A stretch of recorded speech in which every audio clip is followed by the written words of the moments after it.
Bismillahirrahmanirrahim. Assalamualaikum warahmatullahi wabarakatuh. Selamat berjumpa kembali bersama Bapak dalam mata pelajaran matematika. Di pembahasan kelas 7 kali ini, Bapak akan membahas tentang materi aritmatika sosial. Tetapi sebelum kita memulai pembelajaran, marilah kita bersama-sama mengucapkan basmalah. Bismillahirrahmanirrahim. Mudah-mudahan pembelajaran yang akan kita simak hari ini dapat kita ambil manfaatnya. Baik, yang pertama yaitu tentang aritmatika sosial. Dalam kehidupan sehari-hari, aritmatika sosial itu sering kita temui kegiatannya dalam kehidupan bermasyarakat. Salah satunya yang sering kita temui yaitu tentang transaksi jual beli, baik yang sifatnya secara langsung ataupun secara tidak langsung. Secara langsung, contohnya kita dapat melihat transaksi jual beli di pasar, di supermarket, atau di hipermarket. Dan yang secara tidak langsung, yang sekarang kita sedang zaman mobile handphone, itu dagang bisa dibeli dari online shop. Ya, aritmatika sosial adalah bidang atau cabang ilmu matematika yang mempelajari tentang matematika pada kehidupan sosial, misalnya di bidang ekonomi, di bidang geografi, dan di bidang sosiologi. Kita dapat lihat di sini beberapa contoh dokumentasi kegiatan transaksi jual beli atau kegiatan aritmatika sosial yang sering kita temui. Ini ada beberapa contoh. Ada contoh transaksi jual beli di pasar nelayan, di pasar umum. Ya, ini kita lihat beberapa jual beli. Di pertemuan kali ini ada beberapa contoh soal yang berkaitan dengan aritmatika sosial. Bapak beri ilustrasinya yang berkaitan dengan aritmatika sosial. Contoh, seorang pemilik toko menjual satu kotak karet penghapus dengan harga Rp8.400. Ternyata dalam satu kotak terdapat 12 buah karet penghapus. Seseorang membeli sebuah karet penghapus dan pemilik toko menjualnya dengan harga Rp700. Dalam hal ini, satu kotak karet penghapus itu tadi dihargai dengan Rp8.400, disebut sebagai nilai keseluruhan, sedangkan harga satu buah karet penghapus dengan harga Rp700 itu disebut sebagai nilai per unit, ya. Oke. Nilai keseluruhan itu bisa didefinisikan sebagai banyaknya nilai unit atau banyaknya unit dikali dengan nilai per unit. Atau bisa juga nilai per unit itu didefinisikan sebagai nilai keseluruhan dibagi banyaknya unit. Ya, nilai keseluruhan dibagi banyak unit. Itu disebut sebagai nilai per unit. Berikutnya, ini ada contoh soal.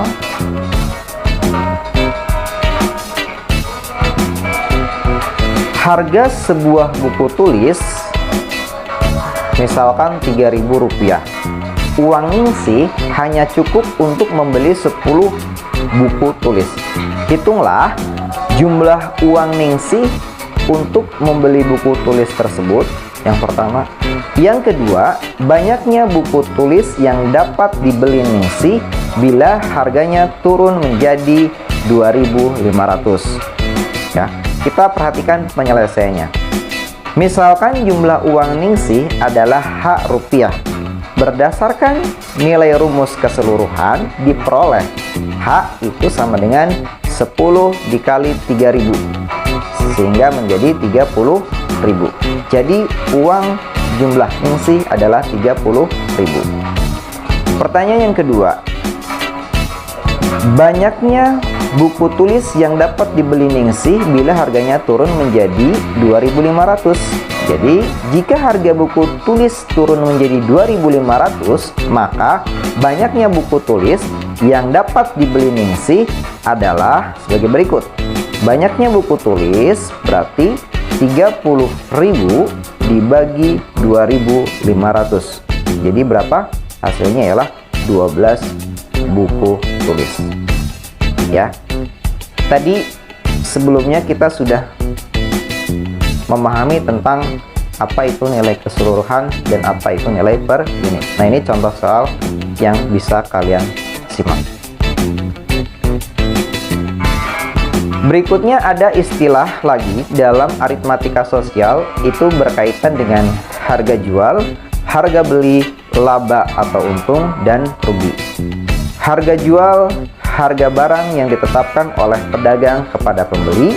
Harga beli, harga barang dari pabrik, grosir atau tempat lainnya. Laba, yaitu selisih antara harga penjualan dengan harga pembelian jika harga penjualan lebih dari harga pembelian. Rugi, selisih antara harga penjualan dengan harga pembelian jika harga penjualan kurang dari harga pembelian. Istilah-istilah dalam aritmatika sosial yang perlu kalian ketahui, ya, ada harga pembelian, biasa disingkat dengan HB, harga penjualan atau HJ, ada untung atau U, ada rugi atau R. Dikatakan untung jika harga jual itu lebih besar dari harga beli, dan dikatakan rugi jika harga beli lebih besar dari harga jual. Ini rumusnya. Untung itu sama dengan harga jual dikurangi harga beli. Ya, itu mencari untung. Atau rugi itu sama dengan harga beli dikurangi harga jual. Nah, sekarang pertanyaannya, apa yang terjadi jika harga beli itu sama dengan harga jual? Ini berarti tidak ada untung dan tidak ada rugi, atau biasa disebut dengan istilah impas. Ya, jadi kedudukannya sama. Nah, sekarang ada lagi istilah dalam aritmatika sosial, itu yang dikaitkan dengan persentase untung dan rugi. Dikatakan persentase untung itu didefinisikan atau bisa disebut sebagai untung dibagi harga beli dikali 100%. Karena yang ditanyakan dengan persentase, maka ada pengalinya yaitu 100%. Dan persentase rugi itu sama dengan rugi dibagi harga beli dikali 100%. Kita simak contoh soal di bawah ini. Bapak membeli satu slop rokok berisi 10 bungkus dengan harga Rp50.000. Kemudian dijual per bungkusnya itu seharga 5.500. Pertanyaan yang pertama, untung atau rugikah Bapak?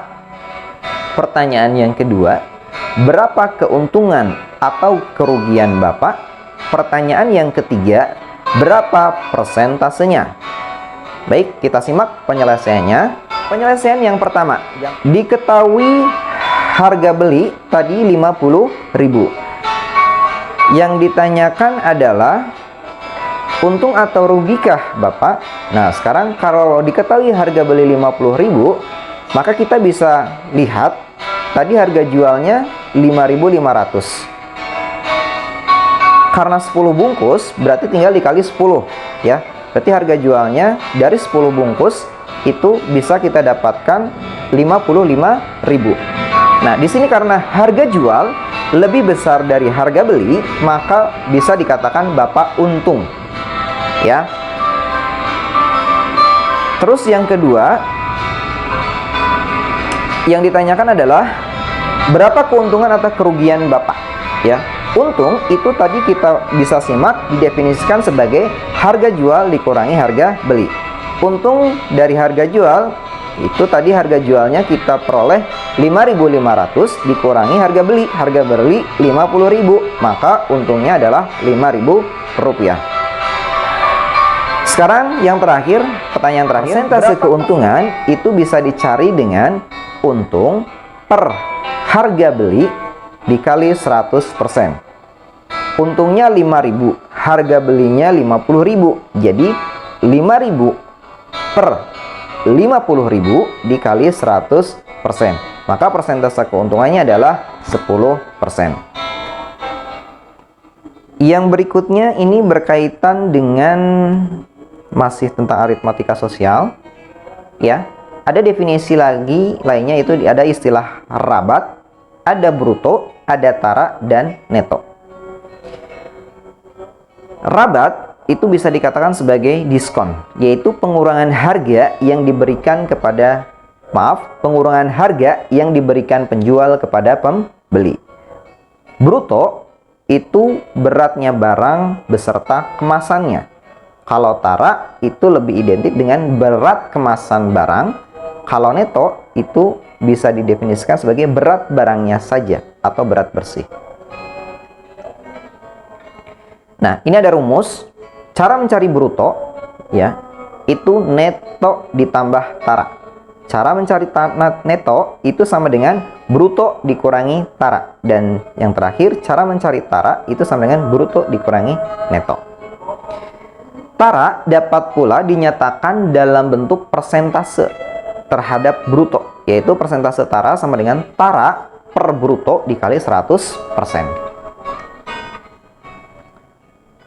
Contoh soal tentang rabat, ya. Harga sepotong baju di pasar kota adalah 65.000. Berapa yang harus dibayar oleh pembeli apabila penjual memberikan diskon 10%? Kita lihat penyelesaiannya. Harga baju 65.000. Diskon 10%. Besar diskon bisa kita lihat yaitu 10% dikali 65.000. Jadi sama dengan 6.500. Pembeli harus membayar harga semulanya 65.000, besar diskon tadi 6.500. Berarti 65.000 dikurangi 6.500 itu sebesar 58.500 rupiah. Tentang diskon. Ya, sekarang contoh soal tentang tara. Ali mempunyai sekaleng obat serangga. Pada kaleng tersebut tertera neto 640 gram. Setelah obat serangga tersebut habis, Ali menimbang berat kalengnya. Ternyata berat kaleng obat serangga tersebut adalah 160 gram. Pertanyaannya, tentukan persentase tara obat serangga tersebut. Diketahui neto, tadi penyelesaiannya ya, Bapak ulangi. Diketahui neto 640 gram. Oleh karena berat kaleng tadi 160 gram, maka tara obat serangga tersebut adalah 160 gram. Berat kalengnya saja. Bruto itu sama dengan tara ditambah neto. Taranya 160 gram, netonya berat bersihnya 640. Jadi bisa ketemu tuh berat keseluruhan 800 gram.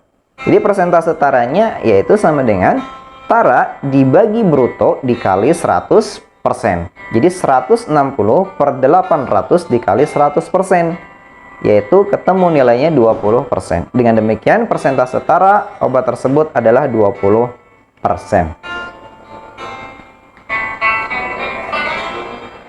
Sekarang aritmatika sosial dalam sisi atau konteks lainnya, ya.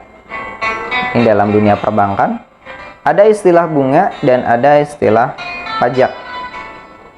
Bunga ada dua, ada bunga tunggal, ada bunga majemuk. Bunga tunggal ialah bunga yang dihitung hanya berdasarkan besarnya modal saja. Bunga majemuk adalah bunga yang dihitung berdasarkan besarnya modal dan bunga. Pajak, yaitu potongan wajib yang dikenakan kepada masyarakat oleh negara. Rumus mencari bunga, ya, yaitu bunga sama dengan suku bunga dikali modal awal dikali dengan T atau waktu. Bisa didefinisikan atau disingkat dalam bentuk notasi hurufnya. Bunga itu sama dengan P kali MO atau M saja bisa dikali dengan T dalam waktu 1 tahun. Contoh,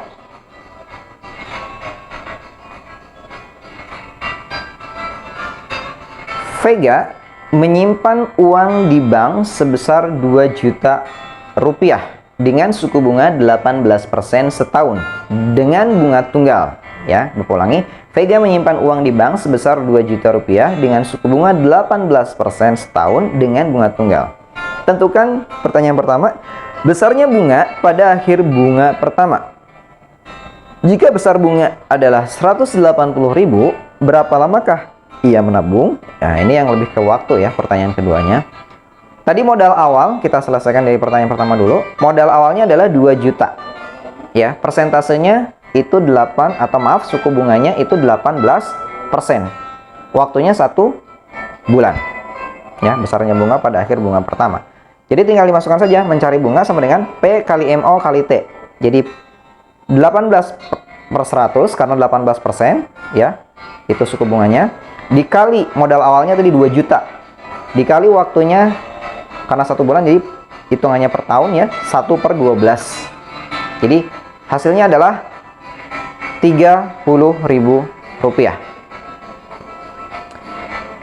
Jawaban yang pertama, bunganya itu adalah 30.000 rupiah dalam akhir bunga pertama. Yang kedua, modal awal 2 juta, terus suku bunga 18%, bunganya 180.000. Itu dalam waktu berapa? Nah, ini pertanyaannya, jika besar bunga 180.000, berapa lamakah menabung? Itu kan, ini diketahui misalkan bunganya 180.000. Waktu itu bisa dicari dengan bunga dibagi suku bunga dikali modal awal. Bunganya 180.000, suku bunganya 18%, berarti 18/100 dikali modal awal 2 juta. Ya, jadi 6/12. Jadi kesimpulannya bisa kita peroleh bahwa itu kurang lebih 6 bulan. Ya.